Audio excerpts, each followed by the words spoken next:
السلام علیکم ورحمۃ اللہ وبرکاتہ۔ ایک سوال آیا تھا جس میں پوچھا گیا تھا کہ سر کیا جنت میں رشتے قائم نہیں ہوں گے؟ تو اس پر ہم نے بات کی تھی کہ جنت میں رشتے قائم ہوں گے۔ پھر ایک سوال آیا تھا کہ سر کیا قیامت کے دن رشتے قائم نہیں ہوں گے؟ کیونکہ ہم نے قرآن کریم کی بعض آیات کے ضمن میں سنا ہے کہ وہ وقت ہوگا کہ لوگ ایک دوسرے سے فرار اختیار کر رہے ہوں گے۔ تو اس کا جواب بھی میں نے آپ کو دیا تھا کہ یہ فرار جو ہے یہ اس وقت تک ہوگا جب تک نامہ اعمال سامنے نہیں آ جاتا، جب تک یہ فیصلہ نہیں کر لیا جاتا کہ یہ شخص جنت میں جائے گا یا جہنم میں جائے گا۔ دیکھیں، فرار اسی لیے تو حاصل کیا جا رہا ہوگا نا کہ وہ پہچانتے ہوں گے۔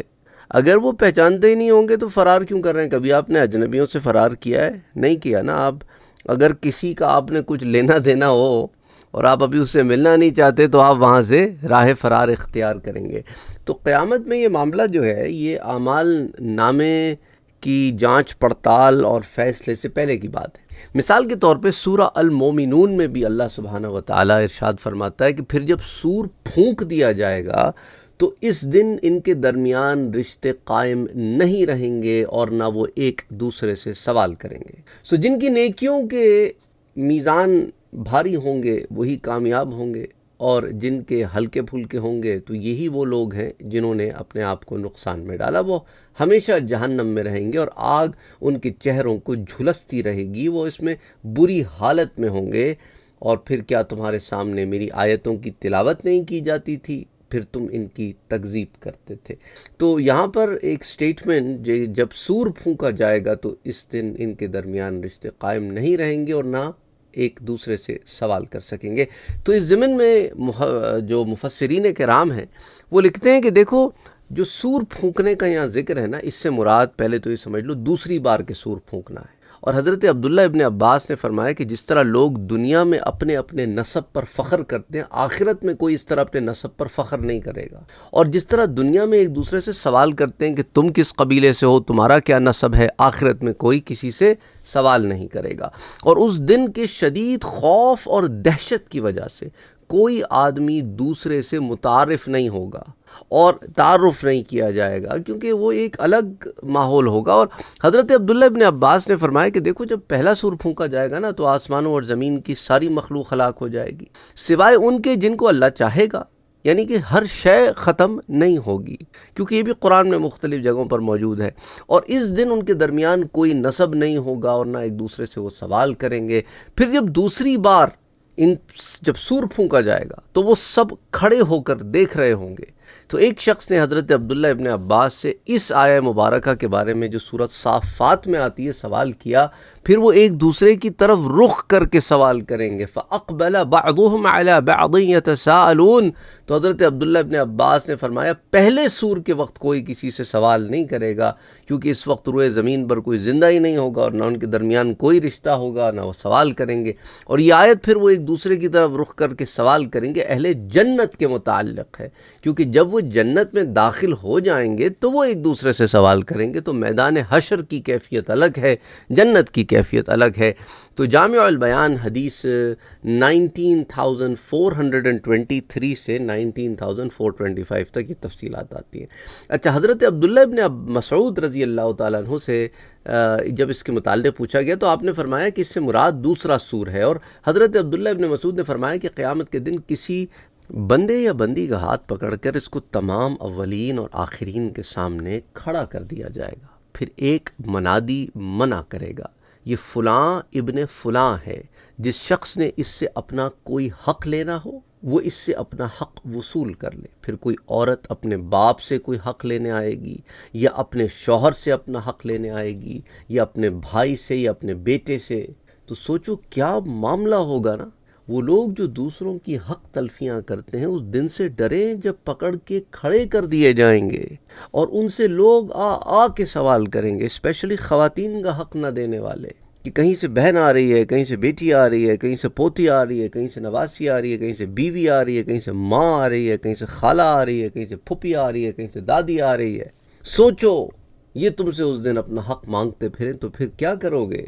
تو اس لیے پھر اس کے بعد حضرت عبداللہ ابن مسعود نے سورہ المومنون کی آیہ مبارکہ تلاوت فرمائی کہ فَلَا أَنْسَابَ بَيْنَهُمْ يَوْمَئِذٍ وَلَا يَتَسَاءَلُونَ۔ تو اس دن ان کے درمیان رشتے قائم نہیں رہیں گے۔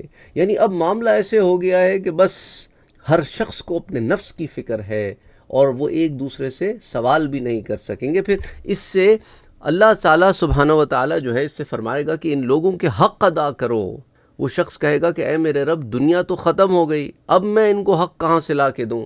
پھر اللہ فرشتوں سے فرمائے گا کہ اس شخص کی نیکیوں میں سے ہر شخص کو اس کے حق کے مطابق نیکیاں دے دو۔ اگر وہ شخص اللہ کا ولی ہوگا اور اس کی نیکیوں میں سے رائی کے دانے کے برابر ایک نیکی رہ جائے گی تو اللہ اپنے فضل سے اس کی اس ایک نیکی کو اتنا زیادہ بڑھا دے گا حتیٰ کہ اس نیکی کی وجہ سے اس کو جنت میں داخل کر دیا جائے گا۔ پھر حضرت عبداللہ ابن مسعود نے قرآن کریم کی یہ آیہ مبارکہ پڑھی، سورۃ النساء میں آتی ہے کہ ان اللہ لا یظلم مثقال ذرۃ، بے شک اللہ ایک ذرے کے برابر بھی ظلم نہیں کرتا، اور اگر کوئی ایک نیکی ہو وَإِن تَكُ حَسَنَةً يُضَاعِفْهَا وَيُؤْتِي مِن لَّدُنْهُ أَجْرًا عَظِيمًا، تو اگر ایک نیکی ہو تو اللہ اس کو دگنا چوگنا کر دیتا ہے اور خاص اپنے پاس سے اس کو اجر عظیم عطا فرمائے گا۔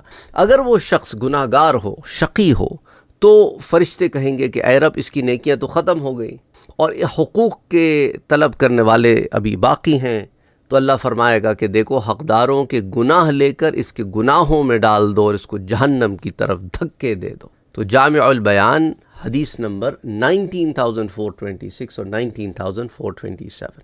اچھا، اب آ جائیں کہ کیا ہر قسم کے رشتے قیامت کے دن ختم ہو جائیں گے؟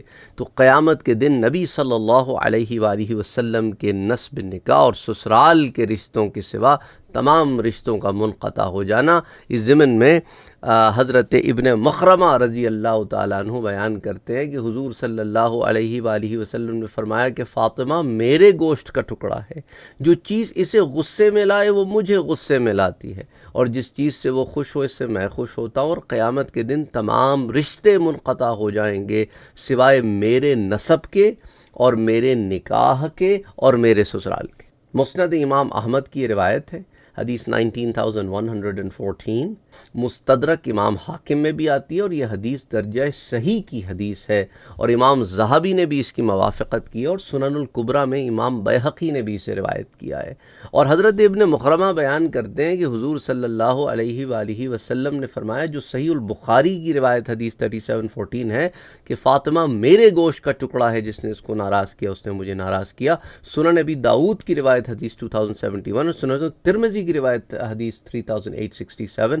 پھر یہی روایت سنن ابن ماجہ میں، سنن الکبریٰ امام نسائی میں بھی آتی ہے۔ اور حضرت ابو سعید الخدری بیان کرتے ہیں کہ حضور اکرم صلی اللہ علیہ وآلہ وسلم کو میں نے خود منبر پر یہ فرماتے ہوئے سنا کہ ان لوگوں کا کیا حال ہے جو یہ کہتے ہیں کہ حضور کا رشتہ ان کی قوم کو نفع نہیں پہنچائے گا۔ نہیں، بلکہ میرا رشتہ دنیا اور آخرت میں ملا ہوا ہے، اور اے لوگوں، جب تم میرے پاس آؤ گے تو میں حوض پر تمہارا پیش رو ہوں گا۔